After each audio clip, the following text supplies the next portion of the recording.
Conecta TV Radio presenta Agenda País 4.0, un espacio de análisis y opinión alternativo desde lo técnico para el desarrollo del Ecuador. Iniciamos. Muy buenas tardes con la audiencia de Agenda País 4.0, Ecotel en la ciudad de Loja y Conecta TV Radio en su señal virtual para todo el mundo.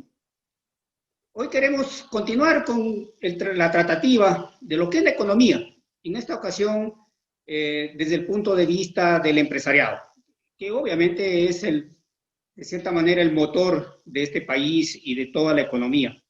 Por lo tanto, su visión es muy importante para nosotros. Y lo queremos hacer con Rodrigo Gómez de la Torre, quien es el presidente de la Cámara de Agricultura de la primera zona aquí en el Ecuador. Un empresario de la agroindustria y ganadero también, que ha tenido importantes aportes en los últimos tiempos y tiene una visión muy clara de lo que significa el nuevo empresariado o la visión del nuevo empresariado en este país que lo queremos construir. No solamente saliendo de la pandemia, sino tener una visión a mediano y largo plazo. Es algo que en el país no lo tenemos, es algo que lo hemos perdido y por lo tanto continuamos a la saga de lo que es Latinoamérica. Y prácticamente, yo diría, en el tercer grupo, en la parte económica, algunas veces sí clasificamos al mundial y por ahí somos representativos en Latinoamérica, pero en el tema de economía y en el tema de política especialmente, que va muy relacionado, siempre estamos a la saga. Con Rodrigo vamos a tratar estos temas que son una continuidad de lo que la semana anterior lo tratamos con Leonardo Izquierdo, obviamente es un académico, pero creo que con Rodrigo vamos a tratar los temas y a lo mejor con mucha más pasión porque lo estamos viviendo y el sector empresarial es algo que le duele todos los días. Vamos a comerciales y regresamos con la entrevista. Estamos presentando Agenda País 4.0, una buena decisión técnica detrás de una buena gestión política. Ya regresamos.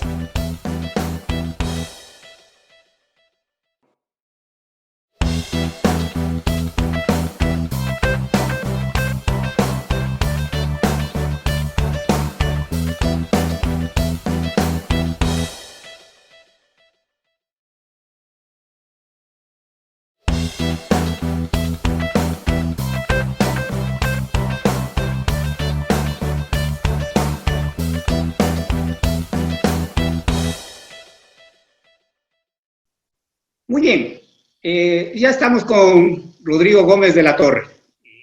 Rodrigo, muchas gracias por aceptar esta invitación. Nos conocemos recientemente, pero creo que estamos en la sintonía y en la empatía suficiente como para llevar adelante un diálogo muy franco, muy profundo y muy honesto también desde el punto de vista del empresariado y lo que significa generar o crear una nueva economía en el país. Rodrigo, las generaciones actuales, y por qué no las anteriores a nosotros, creemos que le dejamos al país en deuda social, en deuda económica, inclusive en deuda moral. ¿Por qué durante los últimos años nosotros no hemos logrado desprendernos de los últimos lugares en tema de desarrollo, en tema de economía, los índices de crecimiento del Producto Interno Bruto, los índices de crecimiento de los temas de corrupción o transparencia, como quiera mirarse, los temas de competitividad no son favorables para nosotros? ¿Por qué esto ha sucedido? Obviamente desde el boom petrolero para acá, si tiene relación con la democracia, o bien tiene correlación con el manejo de las élites políticas y empresariales de este país. Rodrigo, bienvenido.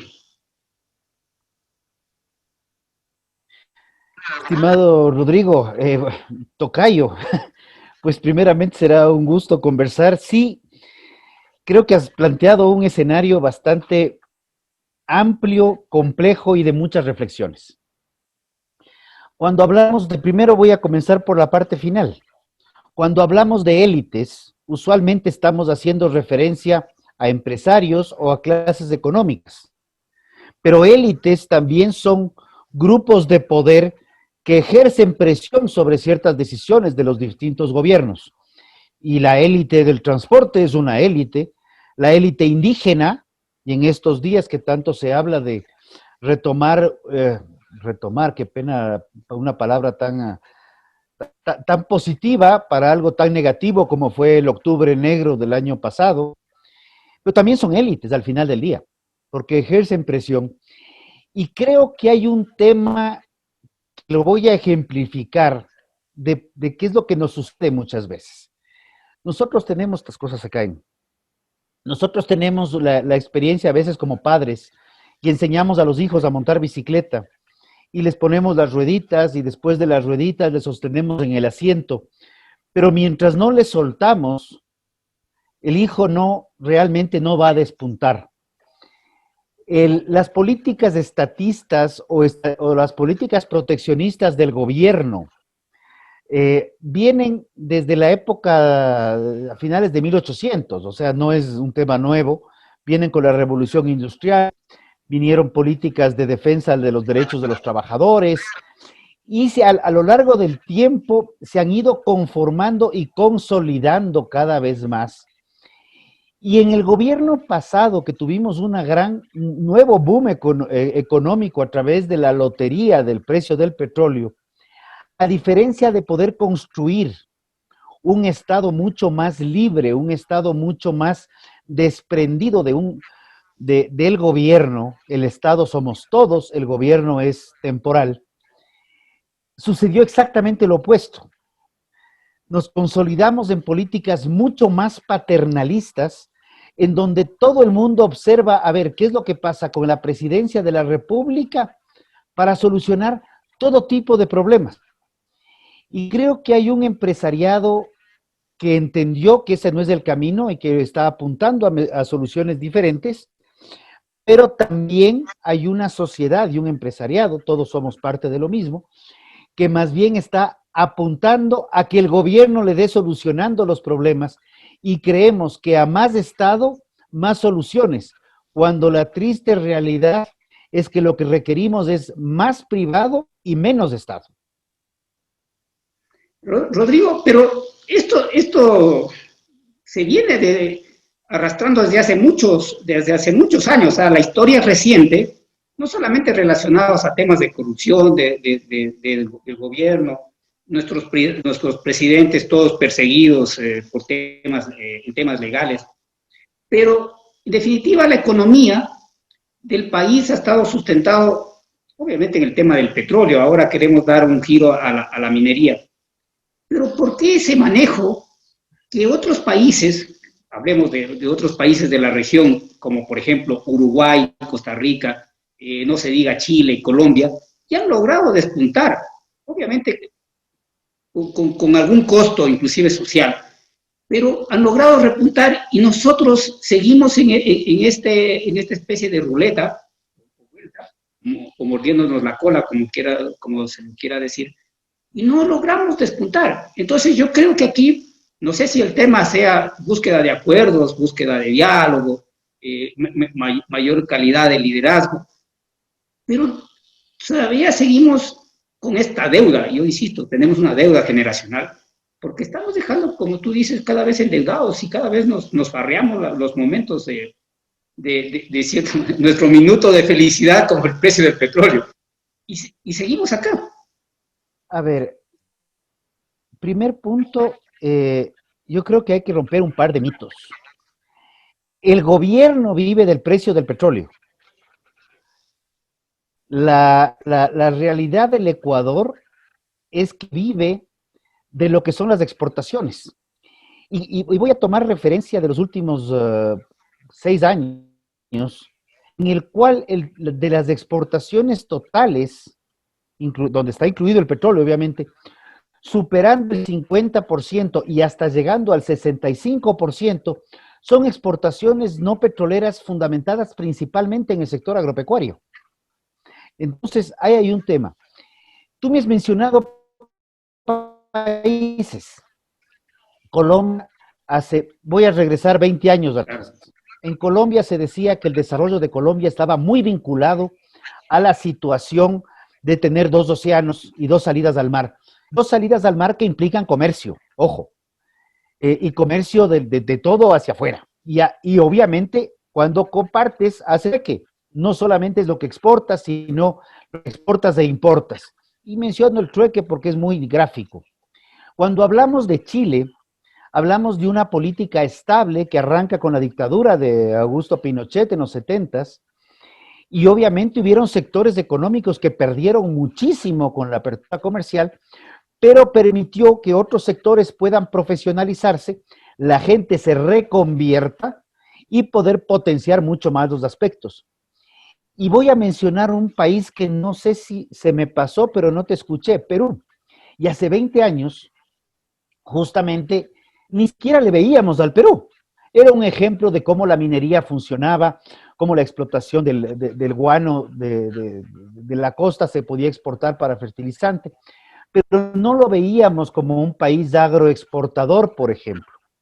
Sin embargo, la decisión de tener políticas claras y por sobre todo políticas estables ha permitido que en estos últimos 15, 20 años ya no veamos a un Perú empobrecido, un Perú que todavía tiene procesos que corregir definitivamente, pero es un país que nos igualó y nos está superando ya en las exportaciones totales agroproductivas, porque no solamente es agroalimentarias.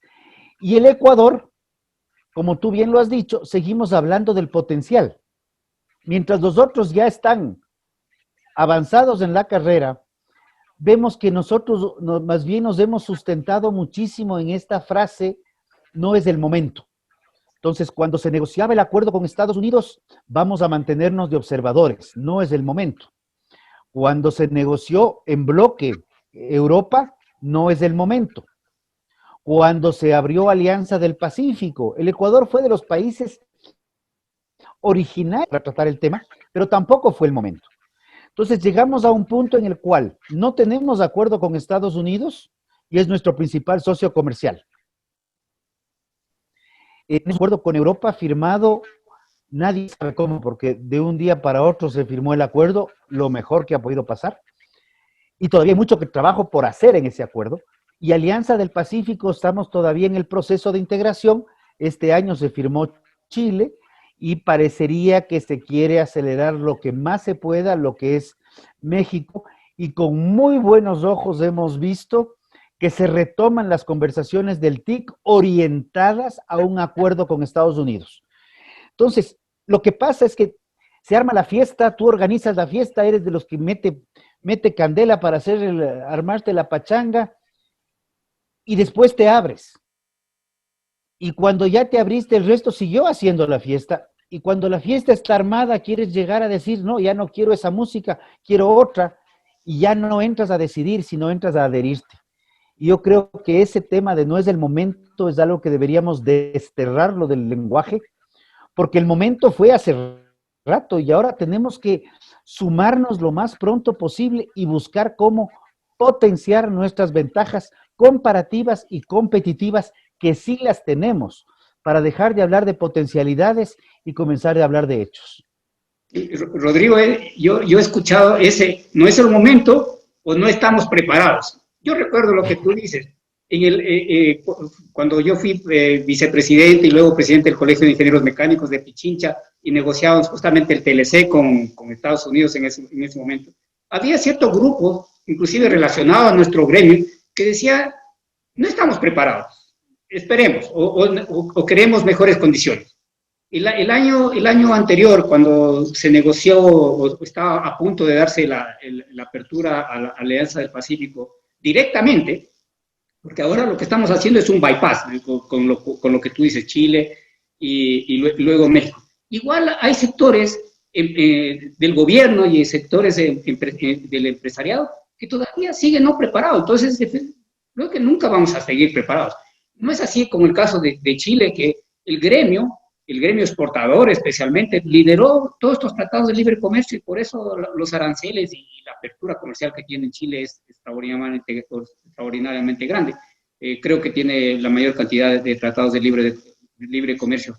Y como tú dices, efectivamente, obligó a todos a ponerse las botas o los guantes y a pelear. Creo que eso es un éxito y que nosotros todavía aquí cada vez nos seguimos enconchando como tú lo ves. Perfecto. Rodrigo, esta es la visión. Y ahora tenemos otro evento, o dos eventos, que nos han profundizado esta crisis económica. Y que yo siempre lo digo, es un tema de transición, en el sentido de la economía. La economía y tiene que verse un poco más a largo plazo. Pasamos el octubre negro, que tú lo mencionaste, el año anterior. Luego nos ha venido este tema de la pandemia. Y yo creo que cada vez nos sentimos más abajo, o a lo mejor ni sentimos que estamos tan abajo porque nos ha pasado tantas cosas que en los países y la caída ha sido grande. Entonces se dicen caídas más o menos del 8 al 12% del PIB en este momento por el evento de la pandemia. ¿Cómo siente el empresariado esta caída y cómo ve la política un poco en este periodo de transición? También se nos vienen elecciones. Viste Octubre Negro, que es un periodo lamentable de la historia del Ecuador, en el cual se perdió cerca de 850 millones de dólares, según datos del Banco Central. No terminábamos de recuperarnos de este golpe cuando inició la pandemia. Y la pandemia, si bien obviamente complicó la situación, pero principalmente evidenció los problemas estructurales que el Ecuador viene arrastrando por muchos años. Y cuando hablamos de competitividad, los índices de competitividad mundial nos sitúan en puestos muy, muy bajos, donde hay tres elementos que se turnan el primer puesto año a año: sobreregulación laboral, problemas tributarios y exceso de trámites. Tres elementos que son repetitivos, desde el gobierno anterior y al actual. Problemas estructurales que seguimos esperando solución. Luego tú has mencionado algo que es lamentable y ahí creo que hay mucho que hablar y voy a topar el ejemplo de octubre. Impunidad y corrupción. La madre de la corrupción se llama la impunidad. Cuando no se consigue que las cosas evolucionen y no se llega a sancionar los actos de corrupción, viva la fiesta, como se dice vulgarmente. Y uno de los ejes que el Fondo Monetario Internacional nos ha puesto como condición es que cerremos una ley de anticorrupción este año. Y leía un editorial en estos días de que parece que no hay la forma de conseguir los votos para la ley de extinción de dominio, que sería lo más cercano que tenemos, lo cual es seriamente preocupante. Pero retomando el concepto de impunidad, tú te topas con que los dirigentes del Octubre Negro, y no voy a hablar de las manifestaciones y las marchas, porque si hubieran sido marchas pacíficas, yo creo que inclusive hubiera estado de acuerdo. Hay temas de reivindicaciones que deben darse, pero hay formas y formas.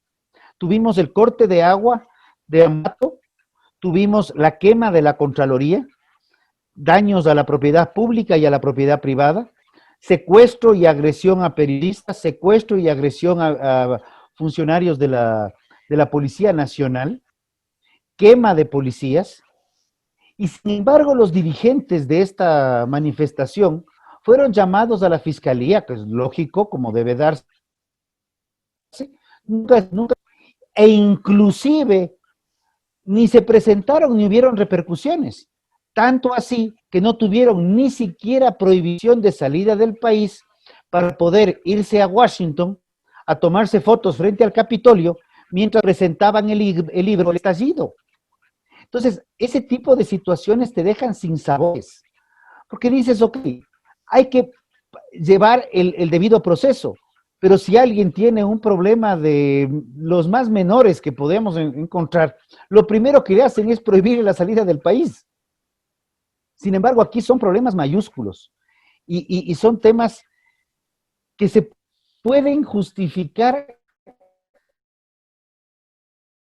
que hay que trabajar, no son justificables del tipo de situaciones que se van dando, porque esto de aquí lo que afecta es a la confianza del empresariado, a la confianza de quienes quieren invertir, y la confianza es muy sensible, y el dinero no tiene fronteras ni tiene nacionalidad, y se va nomás. O como lo que nos ha pasado en el Ecuador, a pesar de tener la dolarización, que es lo mejor que tenemos de los últimos 20 años, resulta que la única inversión extranjera directa real, importante, ha sido el oleoducto de crudos pesados. Nuestra inversión extranjera directa bordea entre 500 y 700 millones de dólares al año. Esa es la realidad. Cuando Perú está en 7,000 y Colombia está en 13,000, más o menos. Entonces, algo es cuando el diálogo es necesario, pero hay que dialogar para buscar soluciones pensando en el futuro de las próximas elecciones, sino en el futuro del país y de una nación. Ahí tenemos una deuda muy grande. ¿Cómo solucionarlo? Desde una óptica personal y así como abrebocas. La sociedad civil tiene que empezar a trabajar en articular eslabones de las cadenas productivas, cadenas no agroproductivas o agroalimentarias, o reducir las brechas entre los mismos actores privados, generando el concepto cooperativo en una sociedad más justa, más ética, en donde el Estado cumpla el mismo.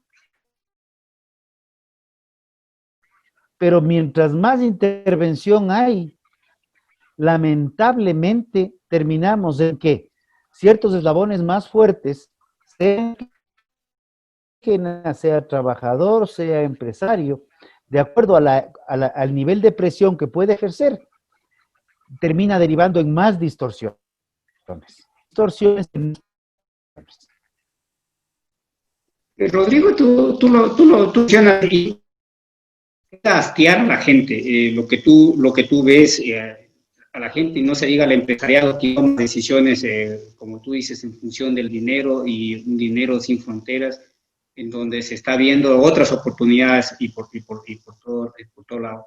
Y eso me recuerda mucho también lo que ha pasado en Chile. En realidad, no solamente hay eventos sociales, sino también eventos empresariales, de abusos empresariales que lograron o que promovieron también esta situación. O sea, decir, oye, ya es suficiente, o sea, aquí nos estamos coludiendo por papel higiénico, por tiendas de retail, por seguros, y entonces decir, oye, aquí no hay justicia, como tú lo acabas de decir, y obviamente aquí la seguridad jurídica indudablemente no existe, o sea, prácticamente como tú dices, tomar una decisión es una aventura, hacer una inversión acá es de mucha aventura. Perfecto. Y también lo otro que tú dices es muy cierto, o sea, yo creo que el Estado de alguna manera nos ha dejado ya al sector privado y en general a la ciudadanía 6.500 millones de deuda adicionales, ¿está bien? 4.000 vienen de este año y 3.600, si está bien la cifra, o 3.200 los toma para pagar lo de su presupuesto. Entonces, el resto, ok, apoyemos al sector privado, y eso es relativamente poco. Por lo tanto, estamos ahí evidenciando lo que tú dices, es salvémonos y hagamos la relación entre privados, caso contrario no vamos a solucionar. ¿Cómo esta situación ya en la parte económica, cómo se lo vive dentro del empresariado? ¿Qué acciones lo toman? ¿Y cómo vamos a aprovechar? Y yo no sé si le estamos diciendo en lo correcto, pero China sí hubo un efecto rebote después de la pandemia. Aquí en el Ecuador va a haber un efecto rebote saliendo de este momento. A ver, hay algo que se me había quedado y voy a dejar la pregunta abierta. Cuando Chile decidió abrirse al mundo y prácticamente fue a partir de los años 70, ¿acaso Chile estaba preparado para abrirse al mundo? Porque yo te garantizo que hubieron muchos sectores económicos que desaparecieron, no que no fueron afectados, desaparecieron. Solamente lo dejo ahí. Entonces no estaba listo. Decidió lanzarse y aprender a pelear como nos toca muchas veces. Hay ciertos sectores que están operando de manera más articulada, desprendiéndose un poco del gobierno. Sí, sí lo están haciendo. Curiosamente, están mucho vinculados al sector agroexportador más que al sector de agricultura de consumo interno. Perú tiene una caída del Producto Interno Bruto más fuerte que la del Ecuador. Yo espero que por las políticas y reglas claras y principalmente reglas estables, probablemente despegue y tenga un efecto rebote muy importante que lo veríamos a mediados del próximo año. No creo que... Sin embargo, el sector agroexportador peruano ha seguido creciendo con cifras récord. Cifras que el sector agroexportador ecuatoriano también están creciendo. De hecho, hace algunas semanas atrás conversábamos con la Federación de Exportadores y decíamos, la situación está muy compleja, esperemos a ver qué nos dicen las cifras. Y cuando salieron las cifras, estábamos sentados en un Zoom diciendo, oye, realmente la capacidad de resiliencia del sector agroexportador es espectacular. Y el rebote del Ecuador estará en esa línea. Porque el caso que tú mencionaste de minería, más bien con preocupación vemos las distintas consultas antimineras que tiene el Ecuador, cuando es la forma de combatir la pobreza, cumpliendo la normativa ambiental, obviamente, y no teniendo problemas, y solo como un pequeño paréntesis, como es la zona de Imbabura, sector de Buenos Aires, donde se explota minería, pero ahí más que minería, y por palabras inclusive oficiales, hay un problema de trata y narcotráfico y tráfico de armas que da largo más que lo que podría ser minería. Entonces hay problemas de otra índole. Pero sí creo que hay ejemplos puntuales exitosos y se están tratando de construir algunos más. Cuando tú tienes muchos años de clientelismo y paternalismo, porque es una combinación perversa, el paternalismo es el Estado que quiere controlarlo todo y el clientelismo es el ciudadano que se maleducó a que le controlen todo. Y con 10 años tenemos una generación joven que solamente ha vivido al expresidente, en donde el papá Estado tenía que hacer todo.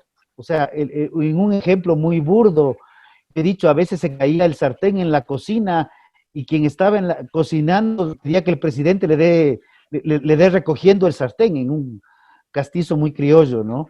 Un español muy malo, pero creo que sí hay un levantamiento de conciencias y confío que este COVID, que evidenció todas estas distorsiones, nos ayude a hacer un paso de salida. Porque otros países, los gobiernos pudieron presentarle apoyos al sector privado para decirle, ok, chuta, la situación es complicada. En el caso ecuatoriano terminó pasando al revés. Y de hecho lo dijimos en varias ocasiones. Si el gobierno no tiene la capacidad de apoyar, por favor, no complique más. Sin embargo, retomamos el anticipo de impuesto a la renta. Las normas laborales se radicalizaron en algunos aspectos, tanto así que la ley humanitaria tiene demanda de inconstitucionalidad de trabajadores y de empleadores. Es interesantísimo, porque estamos de acuerdo los dos lados en que necesitamos un cambio de manera urgente. La situación laboral, más allá del manejo de los porcentajes, se han perdido cualquier cantidad de empleos entre septiembre del 19 y septiembre del 20. Son centenas de miles. Y lo más lamentable de las cifras laborales no son solamente los empleos perdidos. Lo más lamentable es que la población económicamente activa, la población que está interesada en trabajar, la población que tiene esperanza de conseguir trabajo, ha decrecido en 700,000 personas en un año. Ese decrecimiento implica que hemos perdido la esperanza de conseguir trabajo. Hemos perdido la esperanza de buscar un empleo. Eso es lo más grave que tenemos en este instante. Y claro, y todo esta situación compleja se termina, y creo que el mayor daño que se le ha hecho al país es de elecciones cada 2 años, porque o en lo nacional o en lo local nos pasamos pensando en política, cuando deberíamos pasarnos pensando en cómo producir más. El mensaje nuestro permanente, no a veces bien recibido, a veces altamente cuestionado, es olvidémonos de papá Estado. Trabajemos entre privados, aunque sea con ejemplos pequeñitos. Y este ejemplo lo estoy poniendo en varias ocasiones. El ejemplo de la exportación de helados de Salcedo. No vamos a competir en helados de Salcedo con banano o camarón, pero es un ejemplo de asociatividad, de organización, en el cual incluyes leche, incluyes taxo, incluyes mora, incluyes otro tipo de procesos que consolidan estructuras para exportar y permiten crear riqueza hacia afuera, surgido en plena pandemia. Entonces sí hay oportunidades a pesar de las crisis, pero cuando haces a un ladito al Estado, que luego llega el gobierno y se toma las fotos y te dice que es un logro de ellos, pero no es verdad. Lo siento, con el respeto y aprecio que tengo a las distintas autoridades. El caso del queso azul andino es una hacienda que tiene una marca propia, una producción relativamente pequeña en relación a otras marcas que hay en el Ecuador. Sin embargo, el esfuerzo de la hacienda, el esfuerzo de la planta, de tener buenas prácticas agropecuarias, trazabilidad, buenas prácticas de manufactura, cumplir con los procedimientos, homologar normativa con Estados Unidos, le ha permitido exportar. Y creemos que es una línea de exportación especializada. Sí, no resuelve los problemas de la leche del Ecuador, pero sí abona, dando ejemplos de solución que deben ser mencionados y promocionados, porque a través de esos pequeños ejemplos se van construyendo las grandes soluciones. Rodrigo, ahí yo creo que tenemos coincidencias y muchas. O sea, inclusive uno llega a cuantificar estas cosas. En algún momento se dice que la incidencia del Estado no es más allá de un 10 a un 15%, pero aquí sobredimensionamos la cosa, como tú dices. La incidencia en positivo es esa, pero el peso del Estado supera el 40%. Exactamente. O sea, Y en las decisiones, a eso súmale lo que tú mencionaste en la pregunta anterior, el tema de la seguridad jurídica, que obviamente ahí sí, eso es relevante porque eso no está cuantificado, pero sí está en la mente de quienes van a tomar las decisiones de inversión y quienes van a tomar las decisiones de crecimiento o de expandirse en las empresas o de venir a invertir aquí en el Ecuador. Eso es algo también que es muy relevante y que no está cuantificado. Entonces, Rodrigo, bien, ya este es el panorama. Ahora, has mencionado tú un capítulo que creemos que es muy relevante, inclusive aquí en este programa lo tratamos en tres ocasiones, el tema del emprendimiento. Nos parece que por ahí puede ser un camino, algo por el cual apoyarnos para la nueva economía y que tiene que darse, pero sin embargo ya se ha emitido una ley que requiere 11 reglas, otras extremadamente la regulación y camisa de fuerza para no continuar. Entonces, Rodrigo, la pregunta ahora. Ok, ya estamos en esta situación. Para mí, en realidad, el tema del nuevo evento electoral no va a traer mayor cambio, llegaría a decir, vamos a ver algo de transición, es la misma estructura mental y jurídica que vamos a tener en el país. A lo mejor nos presentamos a serias dificultades de gobierno en los próximos años, muy cierto. Al 2030, al 2050, si es que tenemos la posibilidad de visualizar, ¿cómo vamos construyendo ese país diferente, nuevo, ese país en donde las nuevas generaciones, háblese de millennials, centennials o como quieran decirse, tengan mejores condiciones de socializar,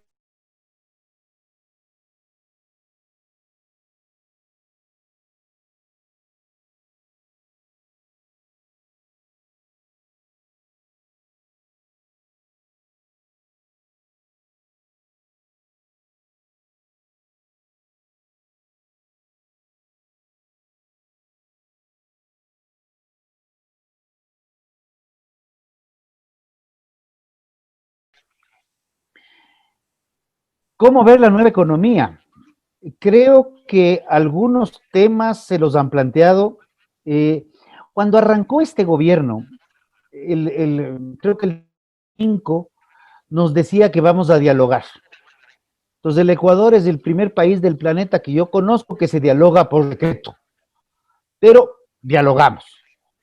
Se trabajaron varios meses en el Consejo Consultivo Productivo y Tributario, en donde se trataron un sinnúmero de aspectos y se vieron temas desde los problemas laborales hasta los problemas de productividad de ciertos sectores rurales del campo.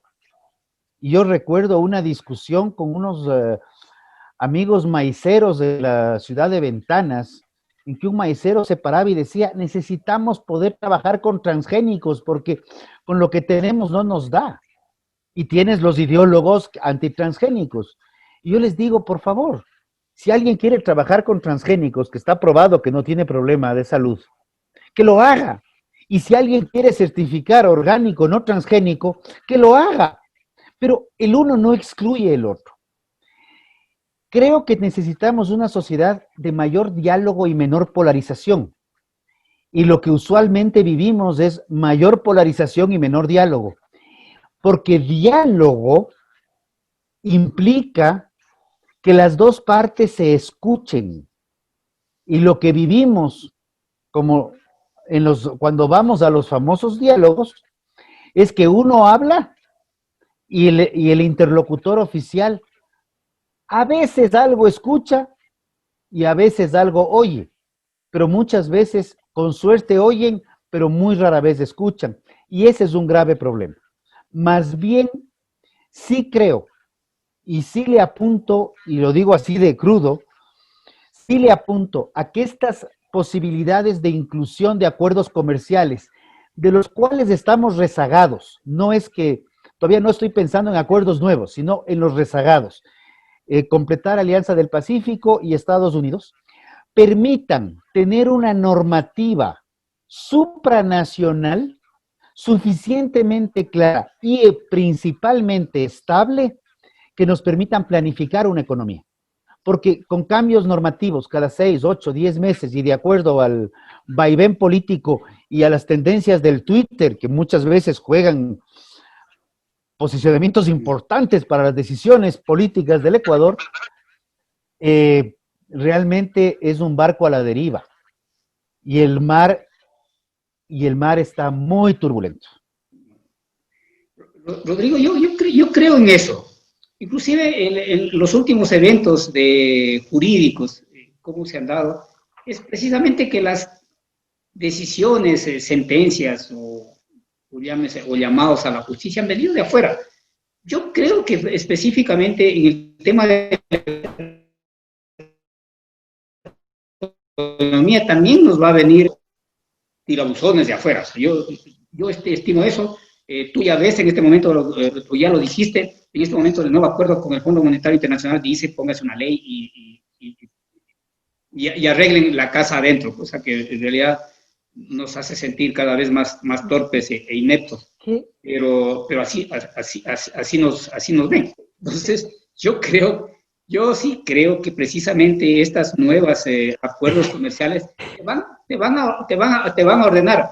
Ahora, ahí viene un problema adicional, Rodrigo, es el tiempo de respuesta que vamos a dar para eso, porque si no lo damos, y si nosotros seguimos, como tú dices, esperando de que el Estado nos subvencione, o nos arregle, o nos haga las cosas, yo creo que ahí también vamos a tener problemas. Entonces, ahí sí creo que va a venir un liderazgo empresarial, un liderazgo comunitario o social, en donde efectivamente tengamos que ponernos de acuerdo, caso contrario, la vamos a perder nosotros, así de sencillo.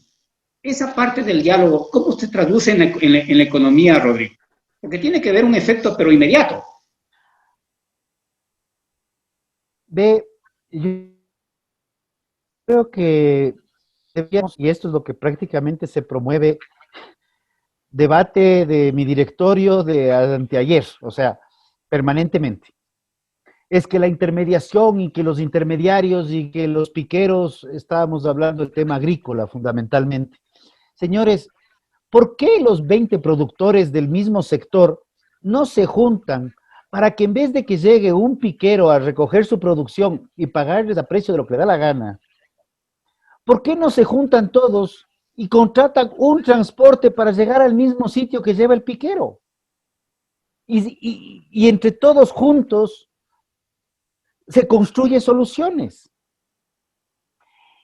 Y ahí es donde juega un papel importante muchas veces el gobierno, que como política de divide y vencerás no aporta. Yo creo que sí se está haciendo conciencia de que de pronto cuando te juntas con 2, con 3, con 5, con 10, puedes ir construyendo soluciones. Y en mi directorio han habido ejemplos positivos. Y esto voy a explicar un poco. La Cámara de Agricultura es un gremio de gremios, ¿ya? Entonces nosotros como desde la Cámara, tengo el directorio, pero no incidimos directamente hacia productores. Están los centros agrícolas y asociaciones locales o generales que están directamente relacionadas con productores. Pero hay ejemplos muy interesantes en centros agrícolas que han dado muy buenos resultados y no necesariamente han dependido de gobierno. Más bien muchos, la única dependencia que ha habido del gobierno ha sido algo muy interesante, en que el gobierno local simplemente les dejó trabajar. El logro fue ese. No nos oponemos, hágalo usted. Creo que por ahí va un poco y esperemos que este sea el camino. O sea, el concepto de cooperativas que han funcionado en el mundo bastante bien es el camino, creo yo, porque tú tienes una articulación de todos los socios, tienes una distribución más justa de las utilidades, obviamente, cuando se pierde, también de las pérdidas, pero hay una mejor distribución. Chile, en el caso leche, gas ganadero, en el año 82, el gobierno les dijo al sector ganadero prácticamente, vean ustedes cómo salen y si no salen, hasta ahí llegaron. Hay unas frases muy duras del gobierno chileno diciéndole al sector, si no puedes vender tu producción, pues cómete tus vacas. Así y yo he tenido que reconfirmar esto por varias fuentes porque no es una frase fácil. Y sin embargo se crearon algunas cooperativas y se fue consolidando producción y fueron profesionalizándose, han generado denominaciones de origen, ya la leche de Osorno ya no es leche, ya es leche de Osorno y se comercializa así y se me va el nombre de la cooperativa en Chile, es Colburn, ya van conformando estrategias de fuerza que a pesar de que Chile es deficitario para consumo local en leche, es un gran importador de lácteos y también es un gran exportador de lácteos. Y hay ejemplos muy interesantes del gobierno. O sea, creo que se puede hacer. Estoy convencido que la competencia crea excelencia, pero que también la articulación entre los distintos actores del sector privado van a motivar a una reducción de la intermediación ilegal, van a motivar a una reducción de la informalidad, y si bien la informalidad genera réditos en el corto plazo, si tú quieres crecer, tienes que salir de la informalidad para pasar a la formalidad y poder crecer hacia afuera. En esto tengo la esperanza de que el gobierno actual es un gobierno que está de salida porque está de salida, no vamos a repetir ministros, algunos lamentablemente no se repetirán, otros ventajosamente, pero puede dejar, despojándose de esperanzas de elecciones, puede dejar estructurado un camino de futuros con reglas principalmente claras y estables. No esperemos a 20 o 30, quedemos con 10 años plazo, ya tendríamos un muy buen atractivo a inversiones. Perfecto. Y esa fue una razón, Rodrigo, el empresario siempre ve un poco más, digamos, un mediano plazo. La parte académica, eso lo decíamos, claro, pongamos una meta para el 2050. Está bien, Yo creo que el empresario, lo que tú acabas de decir, veamos a 10 años. Y ahí viene algo muy importante, Rodrigo, tú estás en ese sector, el sector de la agroindustria. O sea, y se dice que ese es el gran potencial. O sea, yo personalmente también lo creo. Agroindustria, turismo y obviamente la minería. O sea, la minería va a sustituir al petróleo. Y eso es un hecho, eso es tan evidente que realmente ahí si nos demoramos también en llevar adelante los proyectos, vamos a tener otra caída. Ya se nos fue al piso el precio del petróleo durante el COVID y vimos lo que está pasando. No se diga si es que perdemos el volumen de producción o de explotación de la minería. Ahí también vamos a tener dificultades. En este sector, Rodrigo, ¿cómo vamos a hacer ya una economía con ese título que parece bonito, pero creo que tiene mucho de credibilidad, mucha razón, hacer una economía sustentable? ¿Cómo estamos preparados desde tu sector? Porque ahí estamos, o sea, esto es tierra, todo lo que estamos hablando, explotemos de la tierra lo que tenemos, porque no tenemos industria, no tenemos ciencias básicas, no hemos generado tecnología, estamos adoptando nada más tecnología. Pero es básicamente la tierra lo que tenemos en el Ecuador. A ver, yo creo que ahí tenemos grandes oportunidades. Primero, no me gusta el agroindustria. Y te digo por qué. Porque usualmente agroindustria es un eslabón de una cadena, que es la parte que industrializa el producto que sale del campo, ¿ya? Luego tenemos el comercio. Pero el mundo entero y en el Ecuador existe el proyecto que se llama Ecuador Agroalimentario. Y yo le sumo al no alimentario también, porque las flores, la madera, hay otras herramientas que salen del agro muy, muy positivas. El momento que te articulas en función de los nuevos requerimientos del mercado, tú le apuntas seguro a la lógica. Y hay que hacerle primero sostenible económicamente, en donde sea sostenible a puertas adentro sin depender de gobierno. Y sustentable es una tendencia mundial en donde tenemos ya que ir haciendo conciencia de que no es producir solamente por producir, porque el mercado también te está exigiendo que tu huella de carbono sea más baja, que tu huella hídrica sea más baja, que en el caso animal, que tengas una protección y una bienestar animal, que haya una mejor economía circular, y ahí, por ejemplo, la academia sí juega un papel importante. Y curiosamente estamos tratando de articular conceptos con la academia, en donde la academia, y aquí va una pequeña crítica, no es solamente ver cómo consigue plata para financiar proyectos que salen de la academia, sino es salir de las aulas, salir de los campus universitarios, a ver qué requiere el sector empresarial. Porque los archivos de las bibliotecas de las universidades tienen documentos maravillosos que salieron de iniciativas de estudiantes o de profesores. Cuando esas iniciativas tienen que cristalizarse en proyectos económicamente viables, y eso de ahí son los requerimientos que tiene el sector empresarial, sea agricultura primaria, sea agricultura mínimamente industrializada, agroindustria, comercio, nuevos mecanismos de mercadeo del producto agrícola. Conversaba justamente hoy de mañana y hablábamos de una marca de chocolates en el Ecuador, en el cual la planta se dedicó a comprar y pagar un precio justo a los cacaoteros, pero con condiciones claras. Si incumplen las condiciones, no sé si será chao, pero hay reglas claras en el tiempo.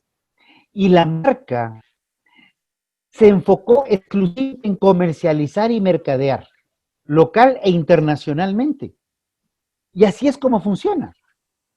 Si no tenemos cómo llegar a consumidor final, nos pasa lo que le pasa al Estado ecuatoriano con los silos de arroz.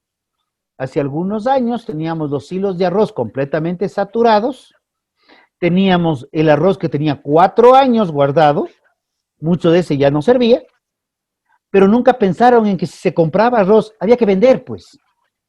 Arroz, hacerle saque, hacerle harina, lo que sea, pero había que hacer algo con ese arroz. Entonces, ese tipo de cosas son las que se están construyendo en procesos articulados. Todavía van a haber protagonismos intermedios, del lado que correspondan, porque siempre a alguien le gusta tomarse la foto. Pero no importa que se tome la foto en tanto y en cuanto se articulen soluciones. Y ya está acabándosenos del tiempo, lamentablemente, pero sí te quiero decir que hay algo que tuvo Chile antes del gobierno de Pinochet. Chile trató y atacó un problema que en el Ecuador todavía está muy en camino de ser atacado, peor aún, solucionado. Chile, a través de una fundación privada, Fundación Covin, con doctor Mockenberg, se enfocó en trabajar la desnutrición crónica infantil de 0 a 5 años. El cambio te toma 10 a 15 años. Si tú atacas la desnutrición crónica infantil en esa edad, donde se construyen las interconexiones neuronales, donde se desarrolla el cerebro, tú tienes ciudadanos con capacidad de trabajar, de estudiar, de producir muchísimo más. Y yo creo que ese es un tema que ayer con pena le oía a la ministra, a la vicepresidenta, perdón, hablar de que Ecuador es de los países con mayor índice de desnutrición crónica infantil, en el marco de que estuvimos en esta semana, fue el Día Mundial de la Alimentación. Ese es un tema que hay que atacarlo desde todos los frentes posibles, porque el camino al desarrollo no solamente está en subir las exportaciones del día de mañana, que lo podemos hacer, sino en construir una sociedad, en este caso, con una mejor capacidad intelectual, mayor capacidad de educación por un problema que es metabólico, no es ideológico. Un niño de los primeros 1000 días de vida que hablaba este gobierno, eso es lo que hay que trabajar, considerando que los primeros 1000 días de vida, más allá de las partes ideológicas y moralistas, se comienzan a contar el momento de la concepción, no el momento del nacimiento. La alimentación de la madre también es fundamental para el desarrollo del niño o de la niña del día de mañana. Perfecto, Rodrigo. Mira, qué interesante estos últimos conceptos y algo que en definitiva no están en la palestra normal, de cierta manera, o la discusión. Por eso hemos querido hacer este programa y Rodrigo, tú nos has alentado desde la primera conversación en que lo que pretendemos es precisamente sentar una agenda, ¿no? No es necesario aquí el tema de regulaciones, es más los acuerdos y los compromisos propios. Ese es un tema de agenda, es decir, mira, estos temas hay que discutirlos, pero los discutimos abiertamente y con diferentes visiones, sin sectarismos, ni tampoco señalando con el dedo a quien no está en acuerdo con nuestras posiciones o con nuestros pensamientos. Pues digo, yo te quiero agradecer infinitamente, has sido muy bondadoso con tus criterios. Y finalmente, una pregunta, Rodrigo, que tal vez en unos 2, 3 minutos, ¿cuál es el mensaje para crear una mejor política que te lleve a una mejor economía? Las dos cosas van a la par. O sea, una decisión política, como lo hemos dicho, va junto a una decisión técnica y en este caso estamos hablando de la economía. Entonces, la técnica en la economía, tenemos un elemento, parece que todos está ya en común y lo tenemos internalizado, el tema de la dolarización. Pero ¿qué más podemos hacer para que esa política sea de altura, sea de nivel y que nos conlleve a ese liderazgo que todos queremos? Una mejor sociedad, unos mejores índices de desarrollo. Creo que me atrevería a decir lo que te mencionaba, pequeños ejemplos exitosos, bien bien difundidos, aprovechemos de la tecnología actualmente y redes sociales, es una herramienta muy poderosa, pero buenos ejemplos bien difundidos que generen conciencia en la sociedad, el político que está en el momento, se dé cuenta que no es construir por construir lo que le va a llevar votos, sino construir un país de futuros. Creo que por ahí sería el camino. No necesariamente creo que la solución es copiar la receta de un lado o de otro, pero sí creo que hay ejemplos muy exitosos en el Ecuador que muchas veces para ver cómo la propuesta del gobierno es mejor, se les baja el tono. Y no es de este gobierno, no es del anterior, no es del de más atrás o el que va a venir. Tratemos de impulsar ejemplos exitosos y no necesitamos más trámites y más normas. Acaba de salir el reglamento para promoción y producción de cannabis, por ejemplo. Solo ese reglamento tiene 38 permisos. Parecería que se están preparando para los juegos de 40. O sea, 38 permisos, son 38 trámites, son 38 vueltas. Cada vuelta tiene un costo y muchas veces esos costos caen discrecionalidad y corrupción. Tratemos más bien de, yo propondría así disruptivamente, hagamos una montaña con todas las leyes que tenemos en el Ecuador, dividamos la montaña 60-40, que no importa, 60% quemamos y con el 40% construimos futuros. Con ese 40% estoy seguro que tenemos leyes de sobra. Perfecto, Rodrigo. Te quiero agradecer a ti y siempre a la audiencia. Para nosotros renovador, o sea, nuevamente darle un impulso, darle otra mirada, con voces nuevas, con voces alternativas, con voces inclusive disonantes, con mucha autocrítica, que eso es algo que Rodrigo lo tiene y lo ha planteado. Así es que vamos a seguir con este programa, vamos a seguir adelante con este emprendimiento comunicacional que lo hemos denominado, de tal manera de ir construyendo una agenda país, una agenda del 4.0. Y eso es lo que creo que en este momento ya hasta se nos está quedando a la restaura. A lo mejor debemos pensar en una 5.0 o algo más. Es el país que queremos y eso es la sociedad que queremos construir a futuro. Muchas gracias con la audiencia y hasta el próximo programa. Un abrazo. Conecta TV Radio presentó Agenda País 4.0. Gracias por sintonizarnos y hasta la próxima edición. Agenda País 4.0.